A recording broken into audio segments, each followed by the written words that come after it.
So this is Seth, he's one of my clients, and today I thought I'd go through and break down how we've been addressing some of the rounding that he was getting in his back during his deadlifts. Now he has some pretty good technique, he's got a good understanding of bracing, he's got pretty good back strength overall, but we found that at a certain weight he was just always breaking into a bit of round as his deadlifts came off the floor. So today I'm going to be going through how we tackled that and the logic behind it.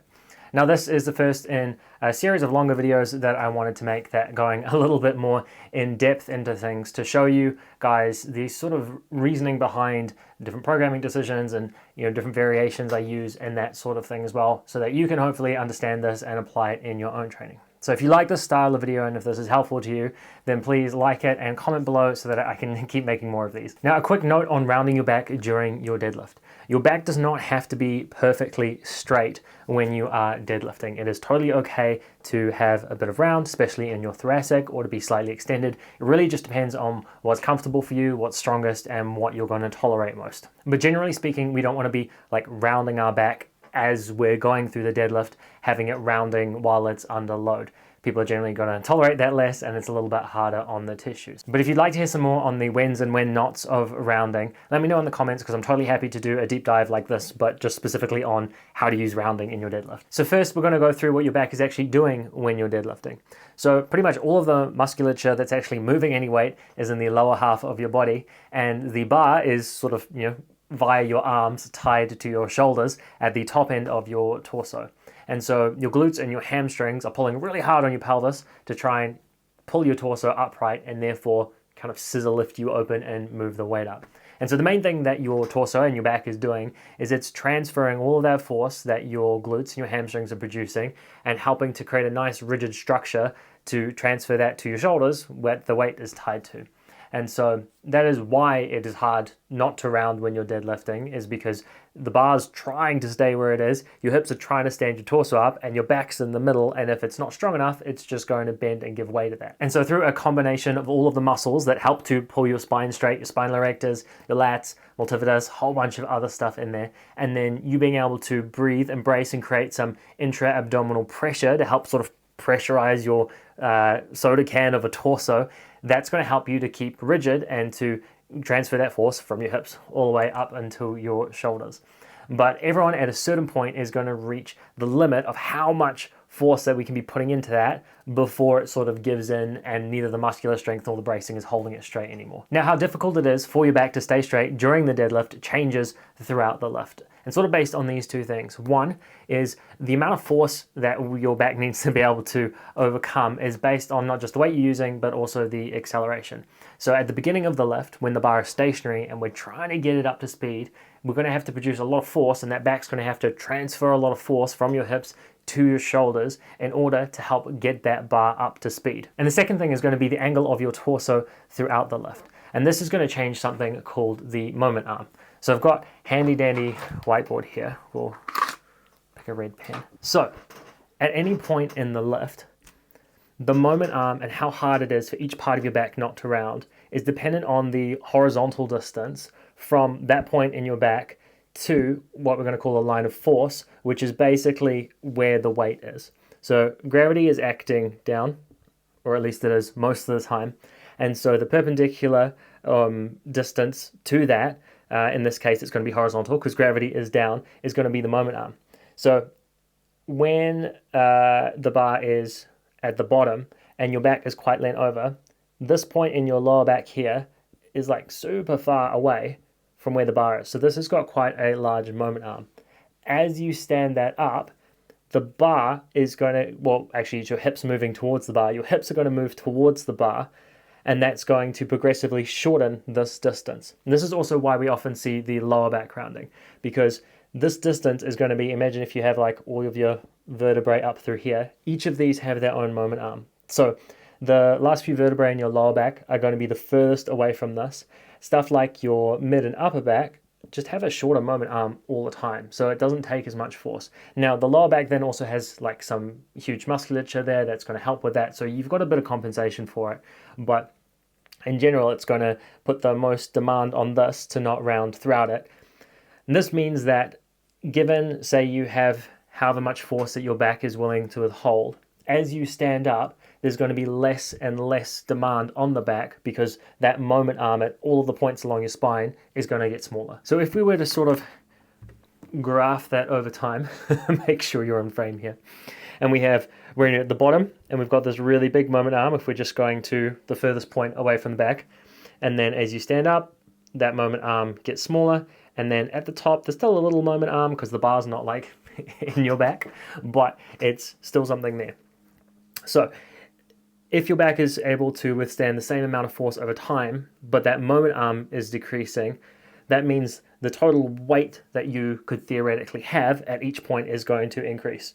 So if we imagine this is how much weight your back is able to withhold at the beginning of the lift when the moment arm is really big, as that moment arm gets smaller, even though the ability for your back isn't increasing, just because the demands are easier with a smaller moment arm, that's kind of going to go up there. So what this means is if at any point the weight we're using sort of crosses this line in the lift, your back's going to round.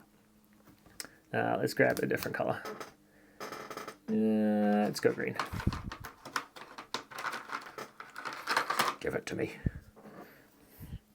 Okay, so when you're deadlifting, like I said, at the beginning of the lift, you have a huge amount of acceleration that you need to do just to get the bar up to speed from a standstill.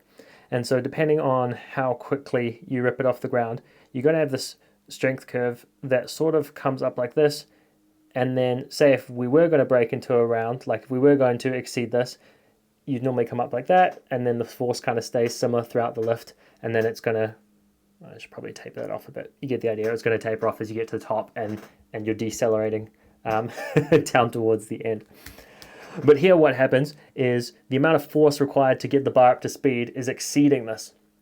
And so we are now going to end up breaking into a round. And so there's a few different ways that we can keep this line underneath the threshold of what your back's going to be able to cope with.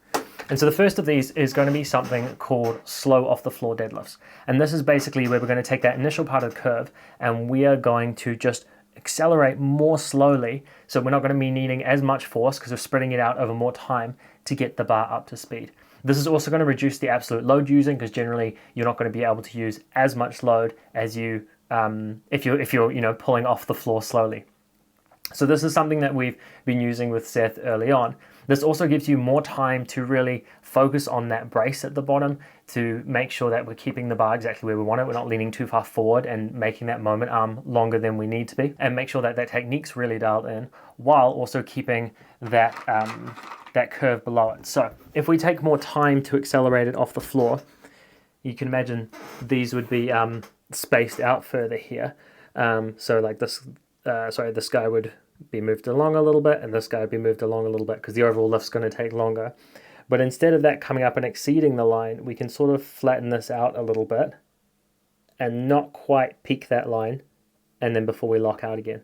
And so this way, we're not breaking into that round early in the lift, and we're able to maintain the position the whole way up. Now, the other thing this is going to do is, because we haven't built up as much speed or as much momentum in the beginning of that lift, we're not actually going to have as much momentum when we hit the sticking point, which is normally sort of just below your knee.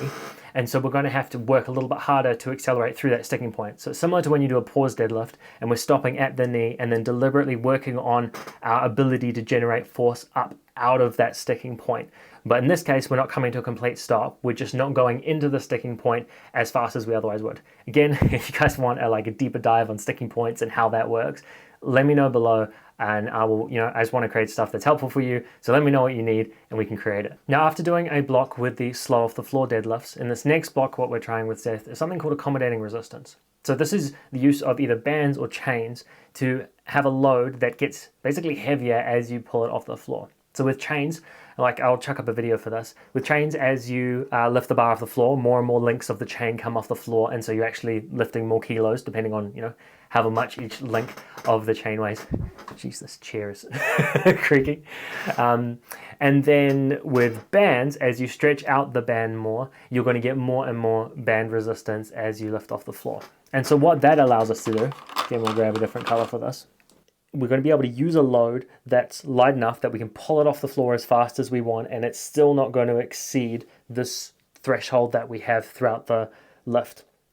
but it's going to be creating more and more resistance as we go. So for the same load, if we imagine this curve would be similar to what the load would be without accommodating resistance, we're going to have sort of a higher load that's required here because we've got some chain off the floor, or we've got some band stretch at that point. So we're able to like pull it off the floor nice and hard, but then we're actually going to have to keep producing force later in the movement before it drops off when we lock out, because this bit is where we start getting the bands and the chains really adding into it. And so we can't kind of stop accelerating. We have to keep pushing nice and hard through it because we've got resistance being added to it.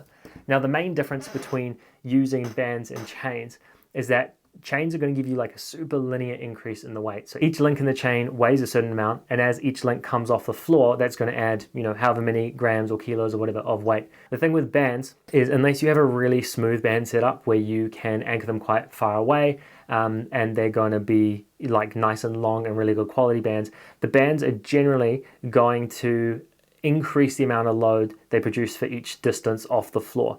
And so what this means is like the first few centimeters, you're adding maybe an extra, 5 kilos of band tension. But then for the next 10 centimeters, you're adding maybe 7.5 kilos band tension. And then for the next 10 centimeters, you're adding like 10 kilos of band tension for each section, accumulatively. So it's going to get harder and harder towards the lockout. The other thing is that the chains get some momentum. So just like the bar, once it's moving, it has some momentum, and so you can sort of almost stop pulling it for a bit, and it takes a little while to slow down. The chains are adding to that. You actually have more weight moving, and they carry some momentum with them, whereas the bands don't have any, like they're not adding to the mass of the bar, and so you've got no momentum benefit with it. So in general, the bands are going to feel much harder at the top than the chains do because of how much stiffer they get when they get towards, their maximum stretch. And when you're doing your setup, like I'll chuck a video up here with Seth where you're standing on the band, it's a long band, but the like effective length of the band is only what's in between your foot and the bar. And so you effectively got short bands on either side. So between a combination of the fact that the band's going to get way stiffer at the top and it's not actually giving you any momentum, you're going to have to accelerate harder into the lockout. Now, the one benefit that the accommodating resistance has, as opposed to just slow off the floor, is we can still pull off the floor as quick as we want to. And so it's a little bit more similar or a little bit more specific to normal competition technique than the slow off the floor where we're deliberately going slowly.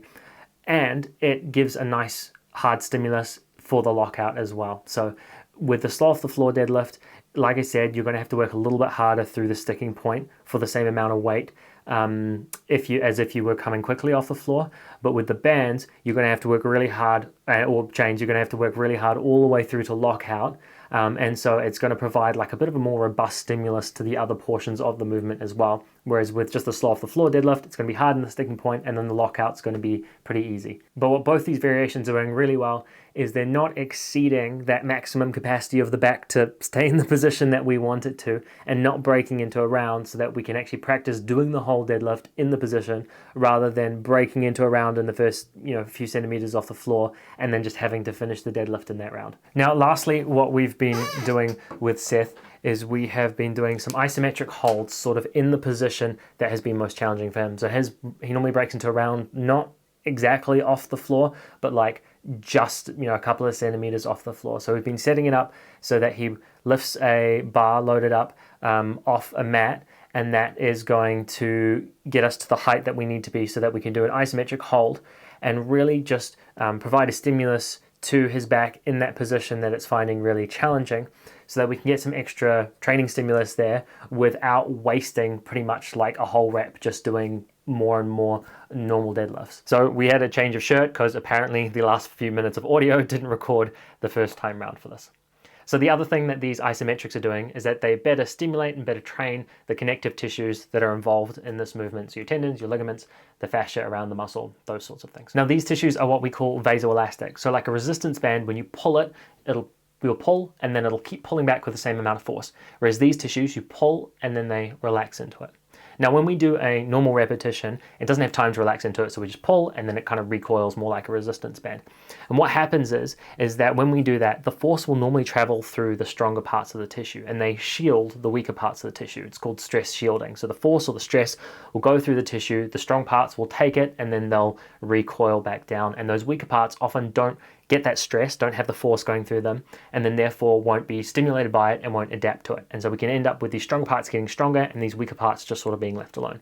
Now, when we do an isometric, we pull and then we hold. And what happens is those strong parts will take the force, and then as they relax, the weaker parts of the tissue will then have to start taking that stress, taking the force, and then they'll be stimulated by it and then they'll adapt to it. So doing some isometrics like this helps work all of those relevant bits of connective tissue more evenly and helps them to fill in those gaps and make sure that some of the weaker parts of the tissue that might not currently be receiving the stress, the bits that are being shielded, can actually receive that stress and therefore get stimulated and adapt to it.